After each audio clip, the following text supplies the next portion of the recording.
The purpose of this Pecha Kucha is to critique and give suggestions regarding the trend of sustainable food sources and food waste reduction stemming from environmental conscious consumption. The presentation will investigate the corporate event sector, giving specific examples on how the conferences can address the challenges and opportunities that have arisen by using academic and industry data. Environmentally conscious consumption is one of the key concerns in modern society generally and increasingly amongst the consumer population, Sorenko et al. 2013. An example can be seen in a report by Nielsen 2017 stating 39% of Americans are incorporating plant-based foods into their diets due to the trend of consumers judging their purchase decisions based on how they will affect the environment.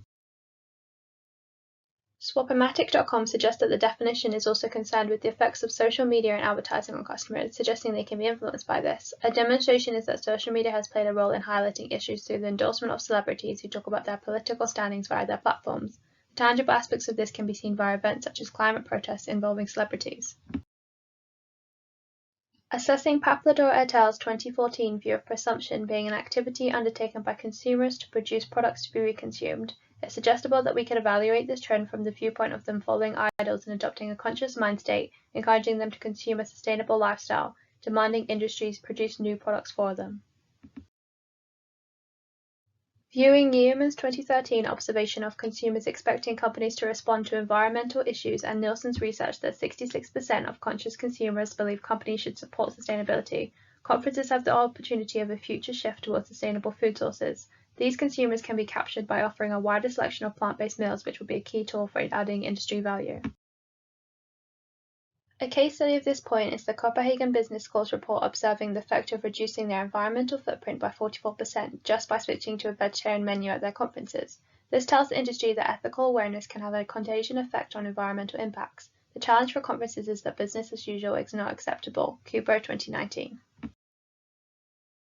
Beacon created a consumer report and found that people would be prepared to pay up to 50% more for a meal if it was sustainable and included regional produce. We can use Human again to support this view by identifying consumers make purchase decisions based on their environmental value rather than the cost, because they desire more than mere functionality.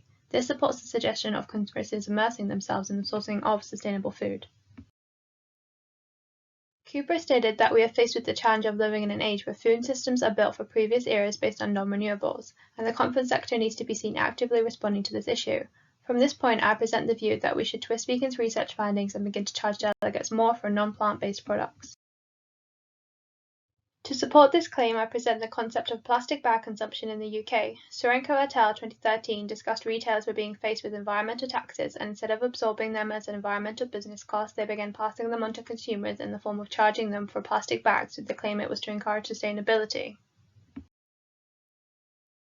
Ivanova and Tranter 2004 and Hedlund 2010 highlighted that consumers are willing to accept direct price premiums, and the trend of refusing bags only emerged when they were forced to accept these environmental sacrifices. This willingness to accept costs should be utilized by charging premiums for livestock products as opposed to sustainable sources, increasing the interest in the latter. Leading on from the issue of sustainable food sources, it's surprising that conferences have not come under larger scrutiny for the waste epidemic, as mass food waste is a result of any conference. With obvious oversupply, there is a waste of resource, time, and money. Jones 2017.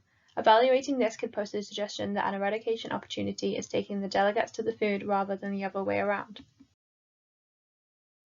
A benefit of this idea would allow the conference sector to support local sustainable restaurants and reduces the challenge of over-catering. Tangible evidence that this would produce is the reduction of food volume and packaging. However, the critique of this would be that it's only plausible for smaller conferences. According to Angus and Westbrook 2018, the want for a plastic-free society has also increased in the last 12 months. Leading on to 2020, the industry also needs to create plans in response to this. The UN estimated that 30% of global food produce still goes to waste, with McDonald 2018 finding that event waste equates a global loss of $1 trillion each year. Analysing these numbers, it's hard to ignore the need for sustainable conferences. Lang and Frost 2010.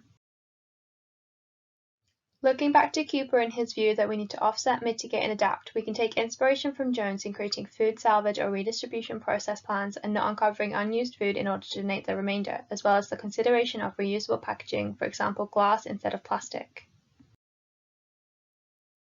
Brown et al. 2015 used the meeting and business event competency standards to present that there is a significant gap in existing event evaluation research and methods, and that an industry-agreed model of the evaluation process is an essential step. From the suggestion of this, developing a sustainability plan for conferences would be beneficial because it can be implemented and evaluated in order to measure success in developing the industry's sustainability, demonstrating its environmental responsibility. MBECS ISO Brown et al. 2015. We can see this idea again with the United Nations statement that a sustainable event takes full account of its future economic and environmental impacts by addressing attendee needs, the industry, and the environment. Lang and Frost note that delegates may not be supportive at first for these new greener conference implementations. Therefore, organisers need to ensure they are in fact constant in developing their knowledge surrounding information needed to support the desirability for this new event structure. Steps have been made, however. In 2011, the UN reported the Global Reporting Initiative launched a supplement that required event organisers to have a culture for sustainability. For measurement of success, however, more needs to be done to ensure the culture is being upheld. This could be done by the implementation of tariffs and penalisation for non-participation in the offset of sustainability issues. There is a significant gap in existing event evaluation research and methods, and an industry-agreed model of the evaluation process is an essential step. Brown et al. 2015. Research needs to be undertaken to propel the future conference industry, as not enough is being done in the present to tackle our impact. Of course, future prediction is an issue due to ever-changing circumstance, but the present should be recognised in order to learn from the success and failures.